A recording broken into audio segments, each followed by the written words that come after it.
Good morning, world. One of the great things that the advances in technology has done for us is connect us with the world in ways that weren't possible before. But at the same time, that connection also exposes us to things that we probably would not have been as exposed to in previous years. That works great when it comes to arts and fun and good, happy things, but it also works in the other way, so that the trauma that happens in other parts of the world and other parts of the country, we can also be exposed to. And even if it's something happening way out on the West Coast or way out on the other side of the world, my exposure to it here can cause trauma. And that is why today we're talking about 5 tips for dealing with social or societal trauma. First being, limit your exposure. Yes, we want to be aware of what is going on in the world. We want to know what is happening around us. However, there is absolutely no need to be watching it for 24 hours. When something bad happens, whether it's down the street or in a completely different country, we don't need to continue reliving it, because each time you are watching the images of something bad that happened, you are exposing yourself to that trauma. Each time you read another article about it, each time you watch it for 24 hours a day on the news, you're exposing yourself to it and you're traumatizing yourself all over again. So limit your exposure. 2, infuse positivity and life-affirming activities. I talk about those all the time because I love life-affirming activities. It's a way of countering the negativity that happens in the world that you can't control with something positive that you can control.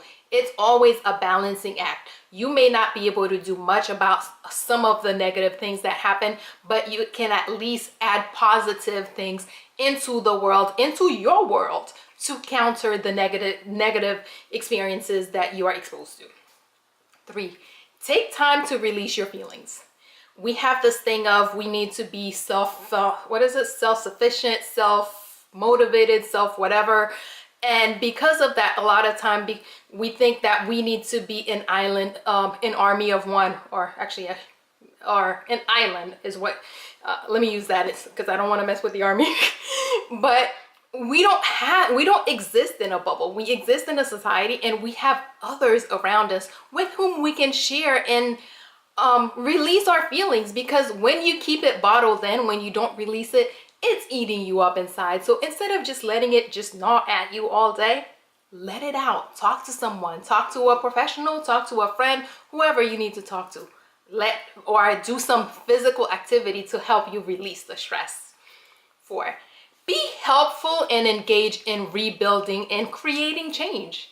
One way to counter negative things is with positive things. So put some good out in the world. When something bad happened, instead of sitting there thinking, okay, what could I do? Or even thinking, oh, well, it's way over on the other side of the world, I can't have much impact. Yes, you can. You can impact someone else right next door, someone else in your very same house, by doing something positive to help them recover, to help someone nearby, to help yourself recover, to help bring positivity, to help build change. Maybe you can't help the people who were affected, but you can help by this particular incident. Maybe you can do something to help prevent a future incident. Do things to help change, engage in rebuilding. And finally, make self-care a priority. Self-care is the most important thing you can do for yourself. Because if you are going to be exposed to bad things, to negative things, the healthier, the stronger your body, your mentally are, the more equipped you are to handle all those things. So make sure that self-care is a priority.